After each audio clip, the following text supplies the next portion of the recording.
In my last video, I show you the formula to create all possible repetition for start date column, repetition and based on repeat date plus column. And we took almost 7 minutes to create this formula. Now I will show you the same solution using Power Query. The first thing, I will select all of my data set, click on data.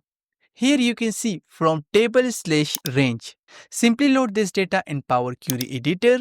The first thing, I will simply change the format of start date column. I will click on this calendar and I will choose only date. I want to replace the current step, so I will click on this one. The next thing, I will click add column, custom column, and here we need to apply a very simple formula. First, I will change the column name. This will be, let's say, dates. Now I will apply a very easy formula. I will simply type list date. While inserting Power Query function, simply write list date, and here you can see list.dates function. Simply double click on this one, open parentheses. The first thing, we need to specify start date. So I will simply assign start date column, double click, hit comma. Count as a number. So for this, I will assign repetition column, hit comma. Step as the duration. Now for this, we need to type duration function. Simply type hash duration, open parentheses. Now this function has 4 parameters: days, hours, minutes and second. So for days, I will simply double click on repeat day plus column, hit comma. For hours, I will simply type 0. For minute, I will simply type 0. And for second, I will simply type 0. Close parenthesis for duration function, and now close parenthesis for list.dates function. Simply hit OK. And now this give us list.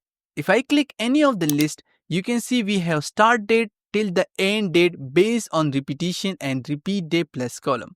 Now I will simply expand this column, click on this button, expand to new rows, and now I will select my first column, hold Ctrl key and simply select my last column, right click, remove other columns.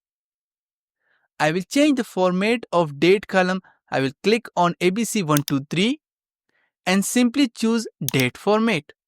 Now if you want to sort the data based on dates column, simply click on date filter button and now select sort ascending order. Click on File, Close and Load to. I will select the first option, existing worksheet, and now click on J3 and simply hit OK. This is how we create all possible combination using Power Query. And now if I update the number, for example, I want 5 repetition and I want repeat day plus 5. Now formula instantly update, and if I right click, refresh this sheet, each and everything is dynamically update. I hope you liked the video and learned something useful. Please subscribe my channel for more video